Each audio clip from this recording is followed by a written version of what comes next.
All right, BarNaturalPrez, talk to the people, man. Let them know what's getting ready to go down. What is going on, YouTube? You are back with the Prez. Long overdue link up with That's Good Money. Yeah, welcome back on the channel, man. Appreciate it, guys. And I'm glad to be back on the channel. Glad to be bringing you guys new information, new content. It's 2024. It's a new year. The best time to start your fitness goals is now. Stop making excuses. Start getting in shape. And I'm going to start this video off. And the first video we're going to bring back to you guys is a big misconception in the fitness community and in fitness in general is the difference between pull-ups and chin-ups. Is there a difference? Is one better than the other? Or how we could break them down into, and what's the benefits of each movement, right? So remember, both a pull-up and a chin-up are both going to be vertical pulling movements. And in order to have a complete back exercise or back workout, you always want to include vertical and horizontal movements. Don't forget that. But we're just going to talk about pull-ups and chin-ups today. And again, the differences and the benefits of each. So let's start talking about chin-ups. Chin-ups seem to be what most people find easier. I see it all the time when I'm out here training in the park. You see little kids coming around. They'll see me doing pull-ups and they'll try to mimic it with pronated grip, but they can't. But then I said, flip your hands to a chin-up, try it that way. And 9 times out of 10, they'll be able to get their body over the bar with a chin-up. Does that make the chin-up easier? Does that make that inferior exercise to a pull-up? Not necessarily. So like I said, let's break down the chin-up, the biomechanics of it, the muscles that it engages, and the benefits of it, right? So first things first, the reason why some people find chin-ups easier is because there's more engagement of the biceps in the pulling motion of a chin-up as opposed to the pulling motion of a pull-up. Now remember, chin-ups, they're going to be primarily biomechanically speaking shoulder extension. So this is shoulder flexion, this is shoulder extension. When we're hanging from the chin-up bar like this, we start in almost shoulder flexion, but as we pull down and back and bring our chest to the bar and our chin over the bar, our elbows are driving down and back, bringing our shoulder into extension. So biomechanically speaking, chin-ups are actually a shoulder extension exercise. Now that means it's going to target a lot of lats, a lot of biceps due to the fact that the palms are supinated, a lot of the teres major, mid-back, and the rhomboids, right? Now, like I said, a lot of people find chin-ups to be easier, but that does not mean that they're inferior, and does not mean that they target the muscles any differently. And to be quite honest and factual right here, the chin-ups would actually be a better lat building exercise for the fact that your elbow drives down close to the body, down and back close to the body. To get optimal lat engagement, you want your elbow to be close to the body, not far apart from the body. Just stand here like this, guys. Stand here. No bar, don't hang on a bar. Get into a chin-up position and bring your arm down and back. Feel how much your lat engages. Now go into a pull-up position, bring your arm down and back. Feel how much the lat engages. Which one do you think hits the lat deeper and more? In my opinion, and factual speaking, the chin-up will target the lat more. But the reason why you would say it's an inferior lat movement to a pull-up is due to the fact that the bicep is also taking on a lot of stress in the pulling movement. So even though the lat's getting targeted very well, the resistance is being cut in half because half of the resistance now being taken over by the bicep muscle. So remember, biomechanically speaking, bringing the elbow closer to the body is going to allow for a greater lat contraction. Think bodybuilding statuses or bodybuilding movements where you see people doing cable rows, single arm, elbow riding close to the body, driving it down and back. Bent over movements, bent over barbell rows. You'll see bodybuilders doing them supinated because it allows the elbow to drive further back and stay closer to the body. Supinated, the elbow is going to drive out. It's still going to target the lats, but it's going to also, in that rowing position, will target more of the upper back and mid back. Now pull-ups, biomechanically speaking, we're going to start, so we have, like I said, shoulder extension, shoulder flexion, we have shoulder adduction, where the arm comes across the midline, and we have abduction, when the shoulder moves away from the midline. So we start on the pull-up bar, we're slightly in adduction, away from the abduction, away from the midline. But as we now pull over the bar, our shoulders and our elbows drive down and back, bringing our shoulders into adduction. So remember, we have adduction, adduction, abduction, abduction, extension, and flexion of the shoulder. That's the action of the shoulder joint. Now the muscles targeting the pull-up, like I said, the pull-ups will give you a greater lat stimulus due to the fact that there's less bicep involvement overall. But biomechanically speaking, the arm path, like I said, on a chin-up would be more advantageous to targeting the lats if you could take the bicep out of it. That's why you would see people doing these neutral grip single arm rowing movements in the gym, taking the bicep almost out of the equation, just focusing on that elbow drive. So I'm going to do some demonstrations of watch. Pull-ups. All right, guys. Like I said, pull-ups are going to be in pronation with the main action of the arm and the shoulder going into shoulder adduction towards the midline, as well as bringing the shoulders down and back, right? We're going to get a lot of lat stimulus, not very much bicep stimulus on a pull-up, which tends to make the pull-up movement harder. Also, when we're setting up for chin-ups, you don't want to set up in a chin-up too far out. Chin-ups, the way you're going to get the most benefit is shoulder width apart to slightly closer. Again, because it allows you to bring the elbows close to the body.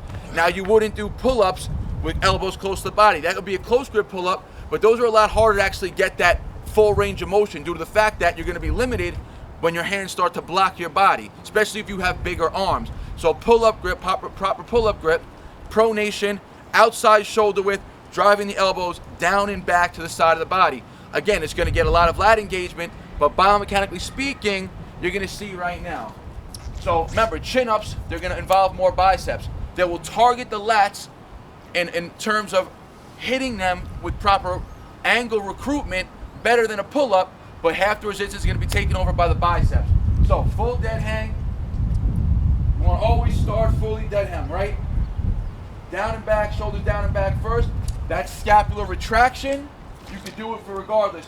Pull-up grip or chin-up grip. That's how you engage the movement first. Elbows driving close, down and back. Look how close my elbows are to the body. On a chin-up, right? They're going to go like this. Ready? Now watch on a pull-up. Arms wider than shoulder width apart. Elbows are farther away from the body and they're drawing in from the sides. Both are going to engage the lats, like I said, but biomechanically speaking, chin-ups will target them better.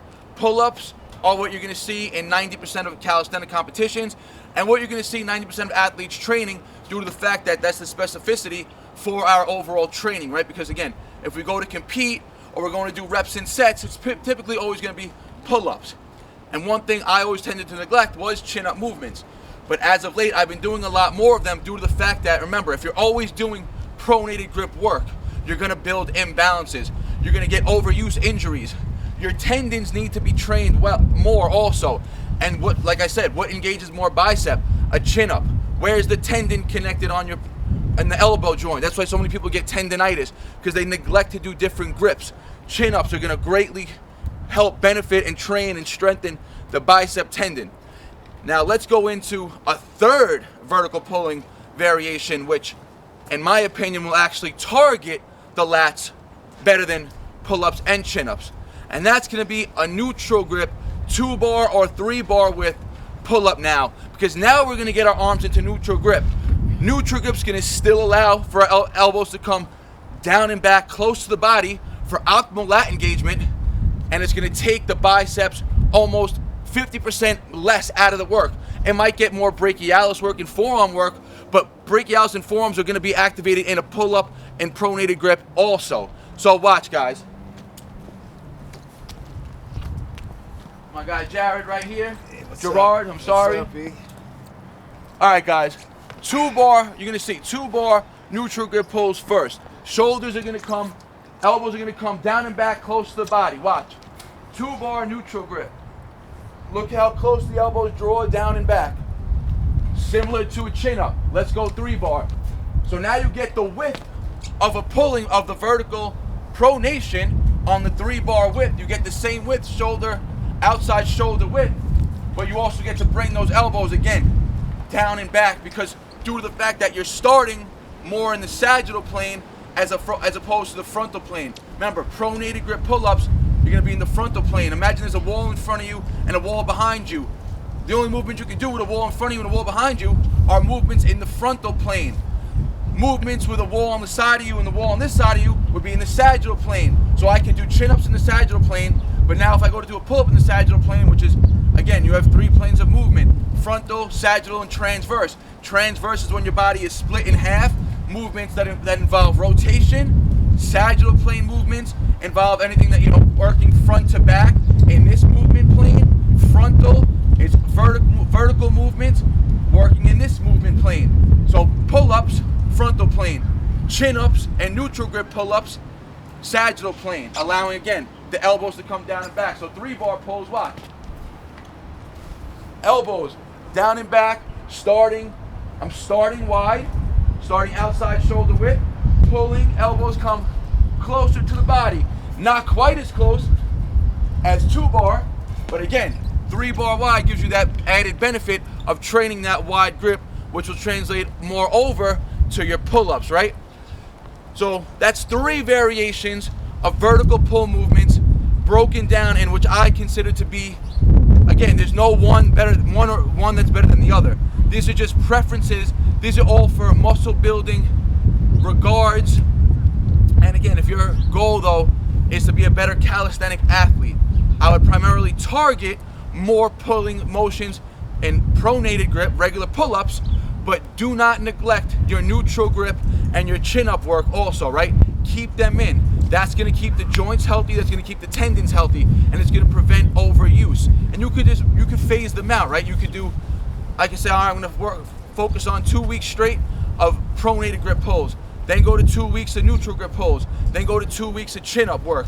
And you can cycle in the same rep ranges, same intensities with each movement, or you could do each workout, right? If you're going high volume training, you're doing 10 sets, do 3 sets of chin-ups, 3 sets of neutral grip, 4 sets of pull-ups. So you slightly benefit the pronated grip work, because that's what's gonna be primarily in competition if your goal is to compete, and then you still get the benefits of the other variations to avoid overuse and still train the tendons, brachialis, and the biceps as well.